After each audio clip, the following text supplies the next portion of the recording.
So this is the nature of a human being. Whatever you're deprived of, you think that is the highest thing.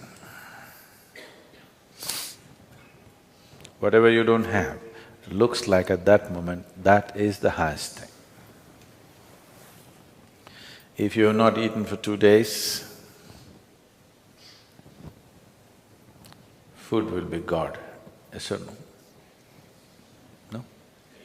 Yes. If you don't understand this, close your mouth, hold your nose like this for 2 minutes. Will you ask for air or God? Air. God comes and says, you want me or air? You'll say, hell with you, I want to breathe. Because whatever at that moment you're deprived of, that takes on enlarges itself in such a way, it blocks everything out. Or in other words, when you're in any state of compulsiveness, you don't see anything the way it is, it gets exaggerated. If your bladder is full, 1 minute, I'm talking about enlightenment, your bladder is very full. Are you interested? I don't want any enlightenment. Right now, going to the bathroom feels like ultimate liberation. Yes or no? So just about anything, when you're in a state of compulsiveness, you don't see anything the way it is. Life will get distorted to make you think that that is it at that moment. So like this, human life passes from one compulsive state to another, never allowing yourself that little bit of space where you could see things the way they are. If you do not even see life the way it is, can you handle it the way it needs to be handled? It doesn't arise, isn't it? If you don't see things the way they are, you can never handle it the way it needs to be handled.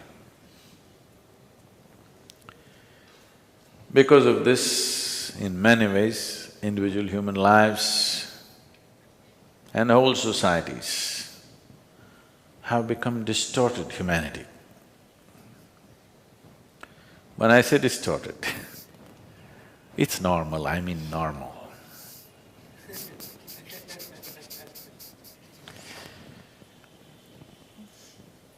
I was talking to a 14, 15-year-old kids in a school,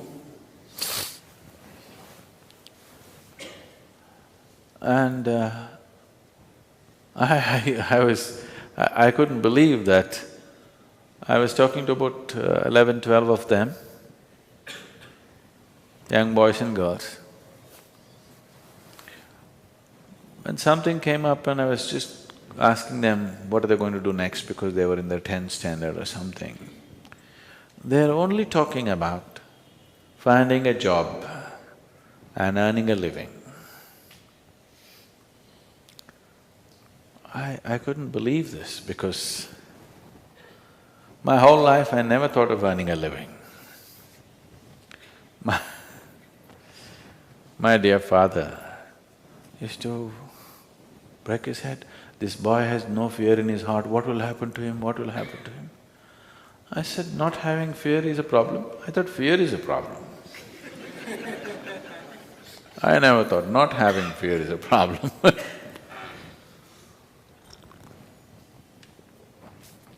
So, according to the dictates of the divine, I was supposed to become a doctor because my father is a doctor. At the age of 10, I told him, no, that's one thing I'm not going to be, I'm not going to be a doctor. But every day somebody is trying to work on me, you must become a doctor, you must become a doctor. You know, Indian family, you must become a doctor. If you cannot… Of course, now they've all shifted to software. I was I was… I was in Chicago just 8 days… just 2 days ago I came to India. So 1 week ago, 8 days ago, I was in Chicago. And an Indian person came and I asked, okay, what are you doing? What else, Sadhguru? That means he's a software engineer.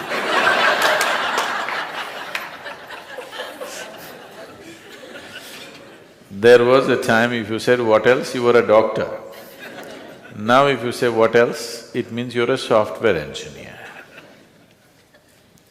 It is not because they're phenomenally interested in human physiology they became doctors, not because they have an electronic this thing they became a software engineer, just to earn a living. Is it not important? I'm not saying it's not important, all I'm saying is, even an ant, which is 1/1,000,000th of your brain, is capable of earning a living. What's your problem with such a big brain? Why I'm saying this is, this idea, this horribly limiting idea has been imposed into our youth that you must earn a living and that's the biggest thing. With this big brain, earning a living is actually a problem on this planet. I know everybody's been conditioned to believe that. It is not so, I'm telling you. It is not so. Earning a living is a petty thing for human consciousness, but unfortunately, whole humanity is investing all its energies and intelligence in just earning a living. If this one thing does not change in the world, that… I'm not saying one should not, all I'm saying is, it need not occupy the entirety of human consciousness to earn a living. If you put one little finger to work, it'll earn a living. It's capable, this is capable of that. All human genius has been smothered to death simply because everybody is thinking how to earn a living, how to earn a living, The moment they can earn a living, they will sit down and become fat.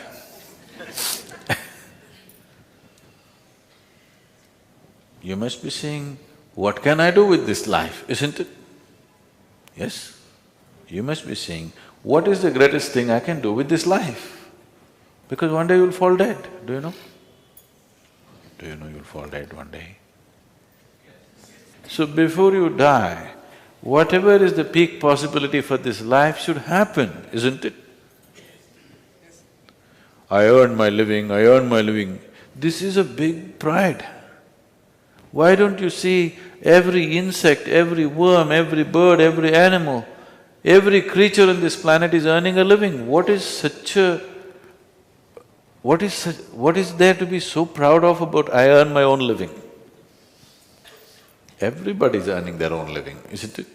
Only human beings are making a big issue out of it. Too big an issue. When I look at it, how human intelligence has been sacrificed at the altar of earning a living is unbelievable. How many things human beings could have done, how many incredible things they could have done, but instead of that, they're earning a living.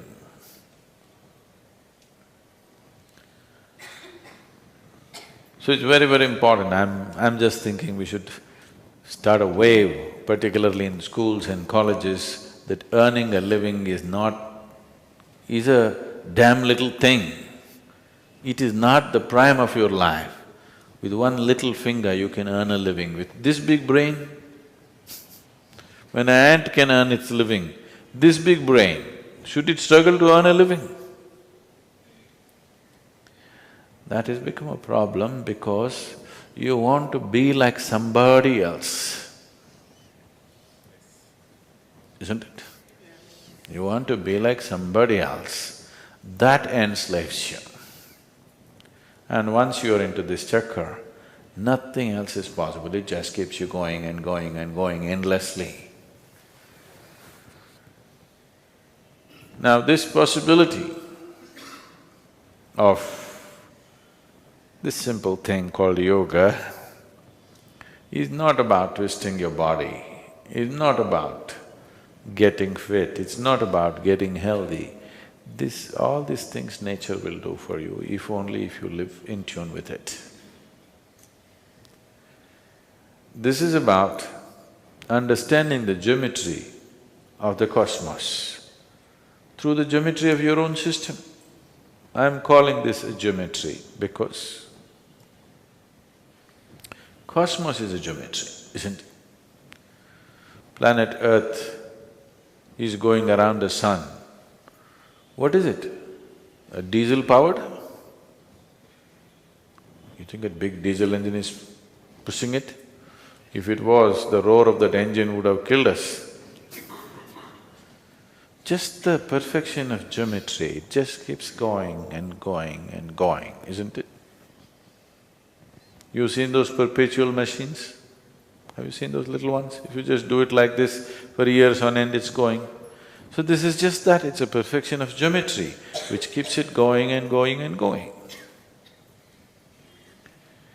The whole universe is geometrically perfect, that's why it stays there, otherwise it wouldn't.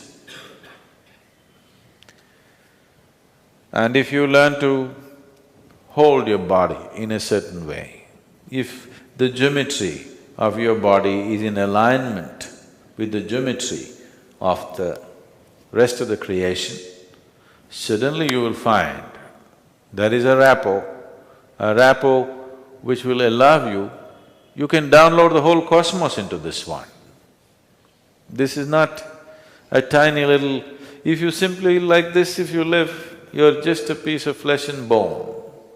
If you just get it right, suddenly this is something else. Probably these days, you don't have this experience anymore because you got all Tata Sky, dish net and all that stuff. But if suppose you had a television in your home in 80s when first the Doordarshan came, you are watching your favorite cricket match, suddenly your television was boop, boop, boop. Then you climb up the terrace and there is one aluminum contraption.